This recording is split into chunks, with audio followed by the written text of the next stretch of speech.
So BMW asked me what kind of car I would like to drive for the Monterey Car Week 2024. And I said, give me something that doesn't stand out. And they gave me this. What is this, Sean?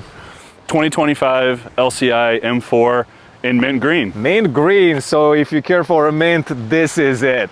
Now, jokes aside, it is the latest update to the BMW M4. In this video, we're gonna talk about the design of the car. We're gonna look inside as well. And then of course, we're gonna go for a drive. We might not be able to push you really hard because there are a lot of cops around here, but at least we can tell you a little bit, how the car handles compared to the outgoing model. So let's start with the exterior design. Tell me what's new on the car. Oh, here in the front, you have the brand new design headlights, which is kind of a different take on the double headlamp design. And I guess what's new also on this car is the fact that they're not offering any more laser headlights. And we're going to talk about the laser taillights in a second. That's one update. But of course, if you look at the car immediately, you will notice something else, and that's the paint. Yeah, well, in addition to the mint green, which is very subtle, it also has painted designs on the hood and the trunk with the M logo. And this is not a decal. This is actually under the clear, black painted from the factory with that new process that they developed. So we don't know the price of this yet. We'll try to find out how much this option was. We're gonna leave that on the screen.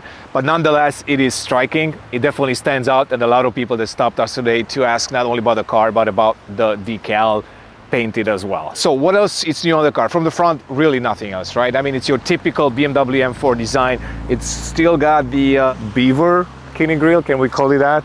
Despite what people thought that maybe the LCI will bring a different kidney grille, BMW doesn't do that. I mean, to reshape this entire front end, it usually costs millions, and that's 100% sure, because I know just to change, like for example, the headlights or taillights on some facelifts, that's at least a couple $1 million just to make that change. So that would have been a very, very expensive change at the front. So we're still getting the vertical and beaverish kidney grille. Yeah, and it kind of harks back to the 30s and 40s BMWs with the really large grills. And what people kind of take for granted is not only is that outside grille present, there's also a ton of aerodynamic and shape and flow throughout the whole car that are based on this design. So of course that was kept for the LCI. All right, so now let's take a look at the side of the car and see what other new changes we have. And maybe we start with the wheels? Yeah, there's really no change with the wheels. This is the 826 design in the silver. There's also a gloss black you can get as optional. I mean, honestly, what I like about the side view of the car, I mean, we just take a pause and look at it, it's the fact that mint green really goes well with the blacked out elements and especially with the carbon fiber roof. I mean, you can see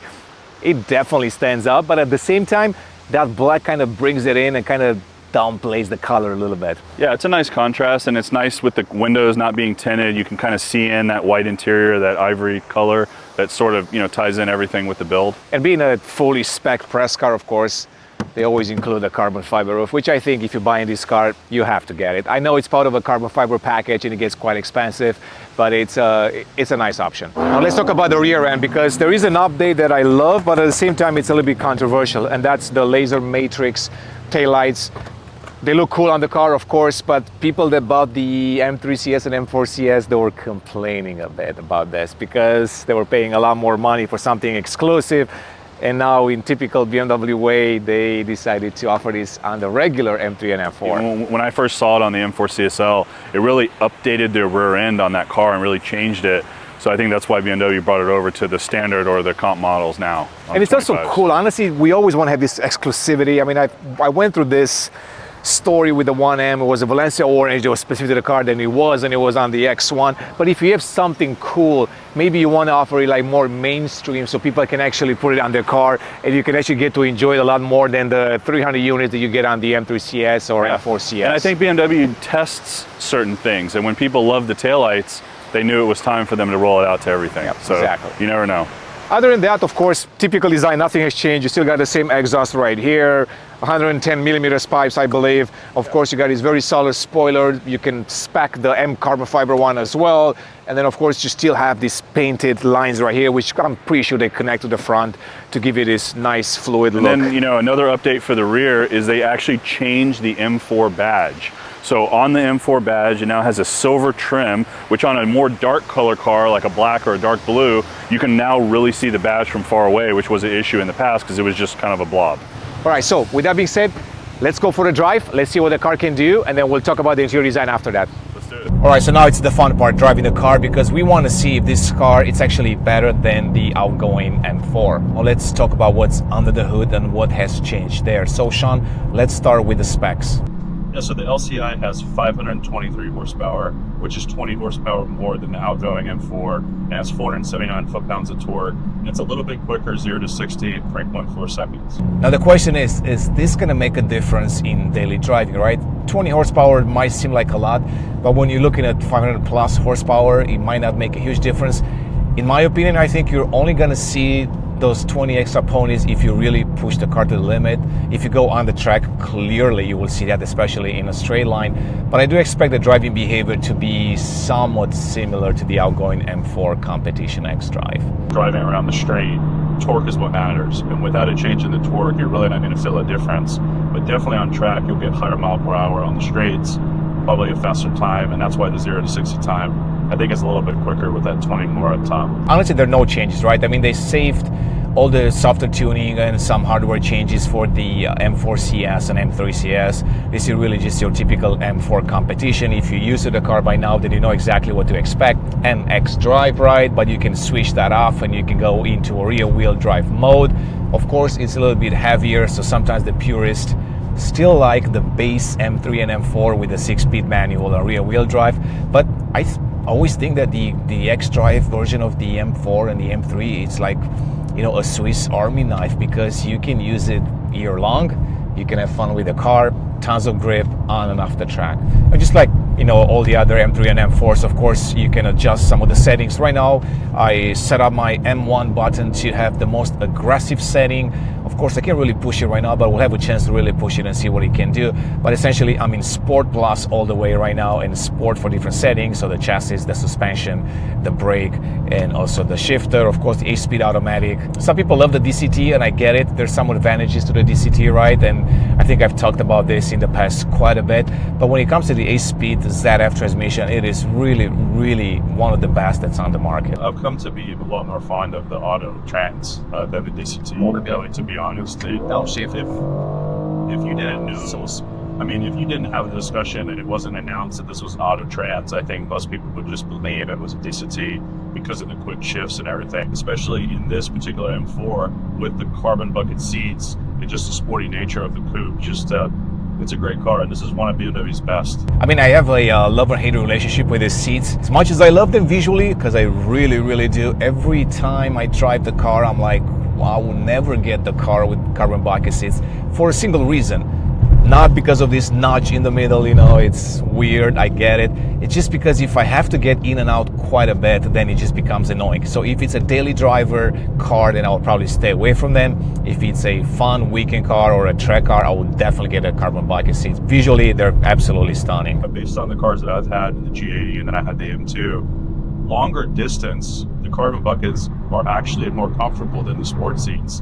The M2 had the sport seats, and I did the same drive from LA up here to, you know, Monterey Car Week, and I was much more comfortable in the carbon buckets. And even now, I mean, we have a long drive to Monterey, and I'm super comfy.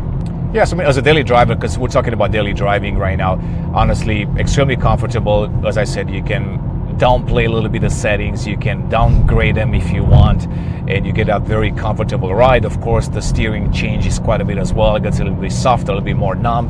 But right now in Sport Plus, I mean, it's quite responsive. I mean, you can see, I mean, this is not bad. Of course, it's not the electromechanical steering, you know, that we've seen like in the 1M and all these cars, but it's still quite good. Speaking of the engine, one more question for you. Since you spend a lot of time with PSI, you know, tuning cars, modifying cars and all of that, what do you think is the potential of this S58 engine? Because right now we've seen it in the M3 CS, M4 CS, you know, 540 horsepower, I believe, so quite a bit. But do you think it's got even more room? It does. I mean, we make 7 infinite horsepower with very, very limited mods with these cars. I mean, the DMEs have to be unlocked and you have to do a couple things, but they're really strong motors. And you know, every time a new generation of M6 cylinder engine comes out, it's much better than the last. As good as the last engine was with the S55, the S58 is just that much better. All right, so one more question for you, Sean. So let's say that I care about my car's warranty and I don't want to do any ECU flashing or any aggressive tuning on the car. What would you recommend for me to get a little bit more power out of this car? Yeah, so we get this question a lot at the shop. I mean, the two number one things that I normally recommend is we do a lot of Akrapovic exhaust. We do the rear muffler. That does not affect the warranty whatsoever. It's just a swap out. It's going to give you a little bit more sound. I think it's about 12, 14 horsepower. And then we do a lot of even maturity intakes. The carbon intake really dresses up the inside of the engine bay, and it also adds that little bit of horsepower without going crazy with the warranty and having to unlock the DME and do some of the crazy stuff that's needed to make the 800, 700 horsepower like I mentioned previously. Gotcha. All right, Sean, so we found some nice curvy roads, not much room to push the car, but at least we get a taste of what it can do. And once again, I mean, honestly, just your typical M3, M4 behavior, definitely composed in corners. I mean, I pushed a little bit earlier, quite a bit. It's just a fantastic car. I mean, if you look past the looks, a lot of people complain about that, right? But I think even those haters, they're starting to kind of move away from hating the Grille because they got used to it and they kind of like it now. The basic combative move that I've always done is everyone that hates on the car, I throw them the keys and they go drive the car and they absolutely love it. The one thing you get when you drive the car, you don't have to look at the outside. You know, you get to drive it and experience it. And that the cool thing about the xDrive M3 and M4 is the mechanical grip that you have from the all-wheel drive. It is much different from the rear-wheel drive cars. And when you drive the cars a lot, like Horacio has, back to back, you can tell and you have a lot more confidence with the xDrive because you're not going to kick the back end out. You're not going to slide across the intersection and do different things with the car. So that's, I think, why BMW is really pushing the xDrives. Yeah, I think you nailed it, because I usually say this in my videos, especially with the M3 CS and M4 CS recently, that those cars really make you a better driver than you are. And to be honest, the xDrive does the same thing. I mean, you can really push the car to its limit. You don't feel like you're running out of talent, to put it that way. It feels like the car is there to just help you. So even if you're not the best track driver or the best daily driver, you can definitely push this car and it will keep you in check. One of the things that's pretty important on these cars is the power that the new cars make, and the all-wheel drive system can cope with that power and make anyone that has zero experience with driving a car that makes this type of horsepower and torque safe, makes people feel safe. And one of the biggest changes that I saw was when the M5 changed from F10 rear-wheel drive to F90 all-wheel drive. People used to wreck the F10s with any power, and the F90s is just a more confidence building, much safer car. And unfortunately, that's where we are with the M3 and M4 as far as size, as far as weight, and the speed of these cars. It's just incredible how fast they are. Speaking of weight, a lot of people say, well, I don't want to get xDrive because that's going to add a lot of weight. And I always say, well, if you look at the specs, I think you're only gaining about 150 pounds, which is like 60 something kilos. And honestly, the car is already very heavy. It's already quite big. I'm like, it's that 150 pounds going to make a huge difference. So you're really going to feel that. Once again, if you're not driving the car 9/10, I don't think you're ever going to feel that 150 pounds unless you're a pro driver. So I always tell the people, buy the car for the daily driving capability, for the year-round thing, especially if you live like me in Chicago, it's really a no-brainer. When people complain about the weight, because it's another topic people always bring up, I think the thought process too is that BMW designed the car to be rear-wheel drive, and then they just decided to add to the all-wheel drive. That's not the case at all. Like, they've tested all of them. And I guarantee you the only reason they did rear-wheel drive is so everyone would ease into the all-wheel drive. And I guarantee the car was designed with all-wheel drive in mind from square one. All right, Sean, so let's pull in and talk a little bit about the interior design on this facelift M4. I definitely will say that the interior changes on the LCIs are a lot more dynamic than the exterior changes. I mean, the first thing that stands out clearly, it's the steering wheel, right? So flat bottom. We've seen it in other BMWs as well. I think it started with the 5 Series and the i5, and now we're seeing across different models. Yeah, and there's a lot of nice detailing here with the carbon, the way it carries all the way through to the top of the wheel. Really nice. I guess one thing that people don't realize, it's also a functional piece. So it's not just a styling decision with going with a flat bottom. The idea was that if you have a flat bottom, you can actually get in and out of the car a little bit easier, and you can see it right here. So imagine if you had a round steering wheel, if you would have done this with your leg, you couldn't do that. So I asked the same question, and they said they were thinking about both. If you're on the tall side of things, it's just make it a little bit easier to get in and out. It does. I mean, when I had my G80, I definitely had to move the wheel to get in and out of the carbon bucket, so it makes total sense. Yeah. Other updates? This is totally different, this whole center piece here, the way the carbon wraps. But the one thing you'll notice, there's not a traditional vent as you've seen in pretty much every BMW, but then they did the LCI update to I believe the X7 and the XM, and now they've carried it through. It's sort of a toggle type switch, which really simplifies this again. And then there's more buttons missing and in the iDrive. So Yeah, so it's got the latest iDrive, but because of that, it's losing these physical buttons that I've been talking about for quite some time. It does have this little nice, I don't know if it's carbon fiber or whatever this material is. It looks different and unique. Just a detailing. I think it probably had just too much gloss black there. That's my pet peeve in the car. That's my latest one actually. It used to be the physical buttons. Now it's the piano black. I absolutely hate it just because it smudges easily, scratches easily. I've been telling BMW for a while, we got to find a different material to use in the car because it's not ideal. A lot of people complain about this, and you can see it right here. I mean, it just smudges easily. I can see some micro scratches.